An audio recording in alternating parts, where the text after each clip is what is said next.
ठाकुर जी वृंदावन से मथुरा चले गए। मथुरा जाकर के ठाकुर जी ने कुबलिया पीड़ हाथी का उद्धार किया।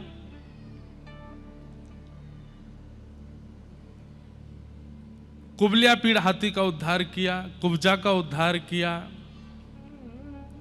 सबका उद्धार करते हुए भगवान ने रणभूमि में प्रवेश किया। अब आप देखेंगे कि वृंदावन के श्री कृष्ण का जो स्वरूप था और अब जो कथा में स्वरूप आएगा उनमें आपको थोड़ा अंतर लगेगा। कल तक जो आप कृष्ण के दर्शन कर रहे थे कथा में, वे स्वभाव युक्त कृष्ण थे, पर अब जिन कृष्ण का आपको दर्शन होगा ये प्रभाव युक्त कृष्ण होंगे। वृंदावन के बाहर ठाकुर जी अपने प्रभाव में आ जाते हैं। वृंदावन में ठाकुर जी स्वभाव, ये देखो हर व्यक्ति करता है। घर में व्यक्ति प्रभाव नहीं दिखाता। मेरी नेताजी से पहुंच है, मेरी उनसे पहुंच है, मैं यहां जाता हूं, मैं वहां जाता हूं, मैं ऐसा करता हूं, मैं वैसा करता हूं, ये सब बाहर करता है व्यक्ति। अपने बच्चे पत्नी के आगे थोड़ी बोलता है। बेटी से कहा बेटी पानी दे दे, अब बेटी ने थोड़ी देरी कर दी, अरे रुक जा तेरी अभी विधायक जी से शिकायत करता हूं, ऐसे थोड़ी होता है। घर में थोड़ी करता है वो। प्रभाव की बातें बाहर, स्वभाव की बातें भीतर। भगवान श्री कृष्ण, अब कोई बुरा माने तो मान जाए, पर वृंदावन के बाहर जहां कहीं भी कृष्ण विराजे, प्रभाव से विराजे। स्वभाव वाले तो वृंदावन में ही है। स्वभाव तो उनका श्री वृंदावन में ही प्रकट होता है। मेरो मन वृंदावन में अटक्यो, मेरो मन वृंदावन में अटक्यो, बन के जोगन डोलत ब्रज में, बन के जोगन डोलत ब्रज में, पीवत यमुना जल को, मेरो मन वृंदावन में अटक्यो, मेरो मन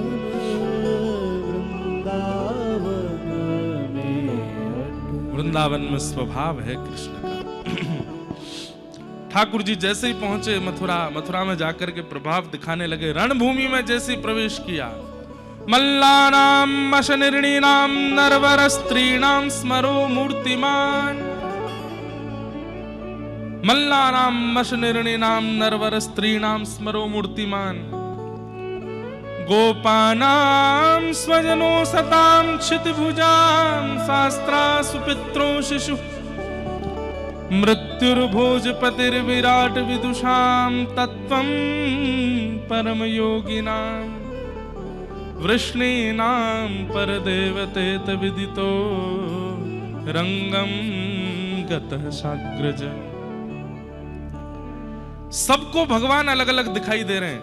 एक ही श्री कृष्ण कंस की रणभूमि में प्रवेश कर रहे हैं और सबको ठाकुर जी अलग अलग रूप में दिखाई दे रहे हैं। मल्लानाम मशनिर्णीनाम नरवर स्त्रीणाम स्मरो मूर्तिमान। बड़े, इधर देखो, यहां देखो, बड़े बड़े मल्लों को, मतलब मल्ल कहते हैं पहलवानों को, बड़े बड़े मल्लों को ठाकुर जी पहलवानी दिख रहे हैं। 11 वर्ष 56 दिन की आयु है आज ठाकुर जी की। कितनी? लेकिन 11 वर्ष 56 दिन के ठाकुर जी 50-50 साल के मल्लों को अपने जैसे ही दिख रहे हैं कि ये भी पहलवान हैं। बिना दांत वाले जितने भी बूढ़े बड़े वहां बैठे हैं, सबको ठाकुर जी अपने नाती पोता के रूप में दिख रहे हैं। किशोरी कन्याओं को ठाकुर जी अपने प्रियतम रूप में दिख रहे हैं। छोटे छोटे ग्वाल बालों को ठाकुर जी अपने सखा के रूप में दिख रहे हैं। लेकिन 50 सिद्धि ऊपर बैठे हुए कंस को ठाकुर जी अपनी मृत्यु के रूप में दिख रहे हैं।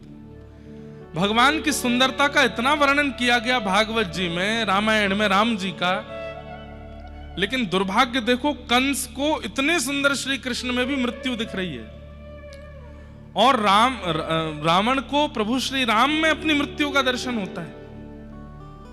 इतने सुंदर ठाकुर जी होते हुए भी उनको सुंदर दिखाई नहीं दिए। इसका अभिप्राय क्या है? ये जो भगवान कहते हैं, ये यथामाम प्रपद्यन्ते तांस तथैव भजाम्यहम्, मुझे जो जैसे भजता है मैं उसे वैसे ही मिलता हूं। आपने ठाकुर जी को केवल देने वाला समझ रखा है, विपत्ति आएंगी तो देंगे, पैसे घट जाएंगे तो देंगे, तो ठाकुर जी आपके सामने सेठ साहूकार से ही आएंगे। आपने ठाकुर जी को काल रूप मान रखा है कि मैं कुछ भी गलत करूंगा तो दंड देने का अधिकार ठाकुर जी का है, वो ऐसा कर देंगे, वो ऐसा कर देंगे, तो ठाकुर जी आपके लिए दंड पानी बन करके आएंगे। लेकिन आपका ठाकुर जी के प्रति वात्सल्य भाव है, वो तो नेक्स्ट से लाला है। गुजराती में एक पद गाती हैं मीराबाई, कानूडो सुजाने मारी प्रीत। किसी ने मीराबाई से कहा कि हे मीराबाई, अच्छा मीराबाई की एक बात देखेंगे आप, उनके पद मारवाड़ी में मिलेंगे, उनके पद गुजराती में मिलेंगे और उनके पद हिंदी में भी, क्योंकि बाईसा राजस्थान में रही, फिर वृंदावन में भी रही और फिर गुजरात में रही, तीनों भाषा में। मीराबाई कहती हैं कि कानूड़ा कन्हैया मेरी प्रीत कैसे समझेगा? क्यों? बोले वो तो छोटा सा लाला है ना, और छोटे से लाला को क्या पता होता है। अब माँ कितना भी प्रेम करे, कितना भी दुलार करे, बालक की कभी मूड में आ जाती है तो अपने छोटे छोटे नाखून से ऐसे मार भी देता है। अब उस समय माँ उसको कहे, अरे समझता नहीं, इतनी जोर से लगा दी। अब छोटा बच्चा क्या जाने कि इससे लगती है। कई बार बच्चे थोड़े हाथ पांव चलाना शुरू कर देते हैं तो पिताजी में ही धर देते हैं जोर से। अब उस समय पिता अगर गुस्सा करे तो ये पिता की गलती है, भाई वो बालक है। मीराबाई वही कहती हैं कि किसी ने कहा तुम इतना प्रेम करती हो, इतने पद गाती हो, इतना नाचती हो, इतना घूमती हो, इतना रोती हो, और फिर भी कन्हैया आते नहीं।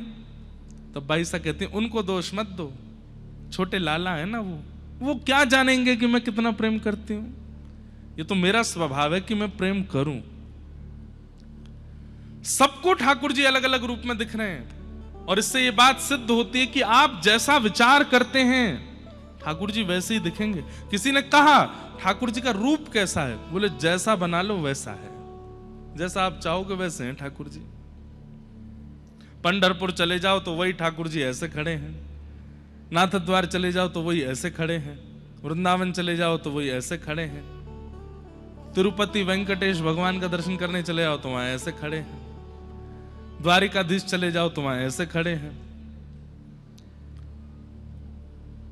बद्रीनाथ चले जाओ तो वहां तपस्या में बैठे हैं, उडुपी दक्षिण भारत में उडुपी कृष्ण के दर्शन करने जाओ तो वहां ठाकुर जी ऐसा सुना हमने कि ऐसे हाथ में मक्खन है, चन क्या है, मैंने दर्शन नहीं किए, हमने किए हैं गुरुवायूर भगवान, वहां पे भी छोटे से गोपाल जी हैं, ऐसे टेढ़े मेढ़े से होके खड़े हैं, हाथ में सुंदर मक्खन ले रखा है, चंदन का श्रृंगार होता है वहां पे, बहुत सुंदर दर्शन है। पद्मनाभ चले जाओ तो वहां लेटे हुए हैं आसन पर, जगन्नाथपुरी चले जाओ तो वहां पर भुजा आगे करके पिघले हुए हाथ हैं। गोस्वामी तुलसीदास जी महाराज दर्शन करने गए, जगन्नाथ जी को देखते ही रोने लगे और तुरंत भागे मंदिर से। किसी ने पूछा आप क्यों जा रहे हैं? बोले कि मैंने ऐसे परमात्मा का तो चिंतन कभी नहीं किया था, इनके हाथ नहीं है, इनके पैर नहीं है, इनका मुख नहीं है, मैं कैसे देख सकता हूं इनको। कहा मैं अपनी स्तुतियों में गाता हूं, नव कंज लोचन कंज मुख कर कंज पद कंजारुण, कंज मतलब कमल, नव कंज लोचन, ठाकुर जी के नेत्र कैसे? बोले कंज यानी कमल जैसे, नव कंज लोचन कंज मुख कर कंज पद कंजारुण, सबकी उपमा कमल से दी है जिनकी मैंने, वो यहां कैसे बैठे? मैं इनका दर्शन नहीं करूंगा। अर्धरात्रि में राघव जी प्रकट हो गए, राम जी प्रकट हो गए, तुलसीदास जी ने प्रणाम किया, बोले तुमने हमारे जगन्नाथ भेष का दर्शन क्यों नहीं किया? बोले भगवान ऐसे रूप का मैंने चिंतन कभी नहीं किया, तो आपने ये रूप धारण क्यों किया? ये कौन सा रूप है बिना हाथ पैर वाला? राम जी बोले तुमने कभी नहीं किया ऐसे रूप का चिंतन? बोले नहीं। बोले किसने लिखी है चौपाई?